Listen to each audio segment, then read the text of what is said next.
Assalamu alaikum everyone. Today we are discussing the class 9 mathematics unit 2 real and complex numbers. Now we are solving exercise 2.2 question number 1. Question number 1 में हमने identify करनी है properties जो इनके अंदर इस्तेमाल हो रही हैं. हमारे पास 9 पार्ट्स हैं फर्स्ट क्वेश्चन के. फर्स्ट पार्ट है a plus B which is equal to b plus a. तो ये हमारे पास कम्यूटेटिव लॉ है with respect to addition. Commutative law with respect to addition.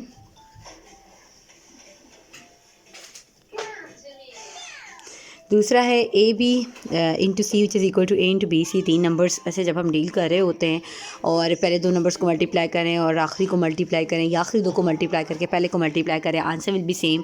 तो ये 3 नंबर्स की मल्टीप्लिकेशन जो है ये एसोसिएटिव लॉ कहलाती है यहाँ पे, क्योंकि मल्टीप्लिकेशन के लिहाज से हो रहा है तो associative law with respect to multiplication आएगा.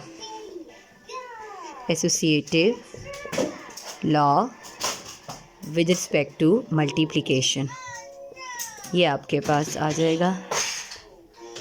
Associative law with respect to multiplication. 7 into 1 which is equal to 7 ये आपके पास है. ये जी मल्टीप्लिकेटिव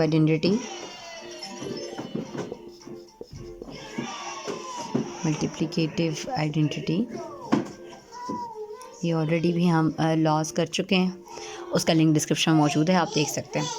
देन है X is greater than Y और X is equal to Y और X is less than Y. तो ये ट्राइकोटमी प्रॉपर्टी है.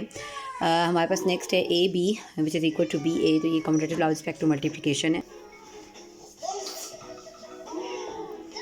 कम्यूटेटिव लॉ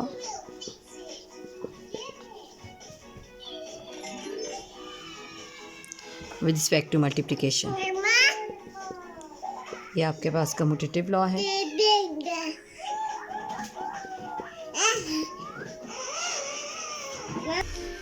नेक्स्ट आपके पास जो 6 पार्ट है वो है a plus C which is equal to b plus C और which implies a is equal to b. तो ये सी जो कैंसिल हो रहा है तो एडिशन में था तो cancellation law with respect to addition हो जाएगा. Cancellation property of addition. जी 5 में से -5 जाए 0 आता है. ये एडिटिव आइडेंटिटी है, सॉरी एडिटिव इन्वर्स है. एडिटिव इन्वर्स जब आइडेंटिटी आंसर आ जाता है तो फिर प्रॉपर्टी का नेम इन्वर्स होता है, एडिटिव इन्वर्स. और 7 divide by 1/7 is equal to 1 है, तो ये मल्टीप्लिकेटिव इन्वर्स है. Multiplicative inverse. नेक्स्ट हमारे पास है A is greater than B which implies A C is greater than B C. तो ये मल्टीप्लाई हो रहा है, साथ मल्टीप्लिकेटिव प्रॉपर्टी है. ठीक है, सी इज़ ग्रेटर देन 0 ही है, पॉजिटिव के लिए है. अगर लेस देन 0 होता तो जाहिर सी बात है यहाँ ग्रेटर तो साइन चेंज हो जाता, लेकिन ये सिंपल मल्टीप्लिकेटिव की पॉजिटिव के लिए प्रॉपर्टी है. Move forward for the question number 2. Question number 2 में आपने फिल इन द ब्लैंक्स करनी है और प्रॉपर्टीज जो यूज़ हो रही हैं वो बतानी है. क्वेश्चन है हमारे पास 3x plus 3 into Y minus X. तो जब हमारे पास प्रॉपर्टी अप्लाई होती है बाहर जा रही है, ठीक है, 3 अंदर हर दोनों नंबर का मल्टीप्लाई हो रहा है, तो ये प्रॉपर्टी होती है जी डिस्ट्रीब्यूटिव प्रॉपर्टी. ठीक है, नेक्स्ट जो है वो हमारे पास क्या है कि 3x ये इन दोनों की जगह चेंज हुई है. -3x पहले आ गया, 3y बाद में आ गया, तो ये हमारे पास कम्यूटेटिव लॉ हो गया. ये हमारे पास है जी कम्यूटेटिव लॉ. ठीक है, क्योंकि कम्यूटेटिव लॉ में हम जगह चेंज कर सकते हैं. नेक्स्ट आपके पास है अब 3x माइनस 3x 0 आ गया. जब 0 आ गया आंसर आइडेंटिटी आ गया तो एडिटिव इन्वर्स आ गया. ये प्रॉपर्टी आपके पास आ गई एडिटिव इन्वर्स की. अब 0 किस चीज़ में ऐड हो वही नंबर आता है, तो ये आ गया आपके पास आ जाएगी प्रॉपर्टी एडिटिव आइडेंटिटी की.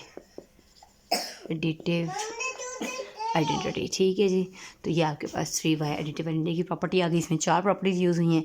पहली डिस्ट्रीब्यूटिव है, दूसरी कम्यूटेटिव है, तीसरी एडिटिव इन्वर्स है और फिर चौथी जो है वो एडिटिव आइडेंटिटी है. 0 जब किसी चीज़ में ऐड हुआ है तो वही चीज़ आ गई, एडिटिव आइडेंटिटी की प्रॉपर्टी यूज़ हो गई.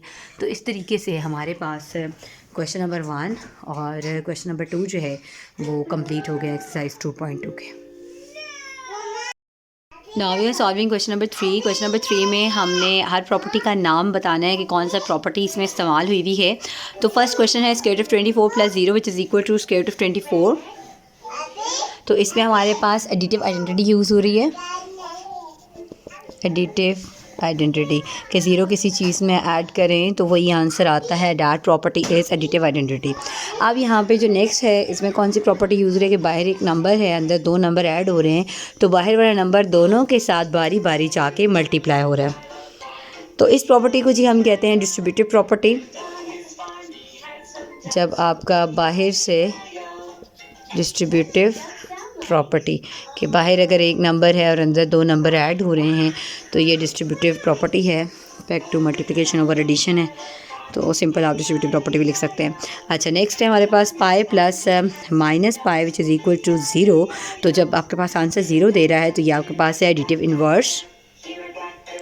That is called additive inverse. आपको आंसर जब ज़ीरो दे रहा है, ठीक है, ऐड करने के बाद। नेक्स्ट है दो नंबर्स ऐड हो रहे हैं, answer will be real number. तो ये आपके पास क्लोजर प्रॉपर्टी है, closure property. Next move forward for the next -5/8 into -8/5 which is equal to 1। Answer हमें 1 दे रहा है, तो ये मल्टीप्लिकेटिव इन्वर्स है। जब मल्टीप्लिकेटिव इन्वर्स, जब आंसर ज़ीरो आया था तो एडिटिव इन्वर्स था, जब आंसर 1 आया है तो मल्टीप्लिकेटिव इन्वर्स है। इस तरीके से हमारे पास थर्ड क्वेश्चन कंप्लीट हो गया।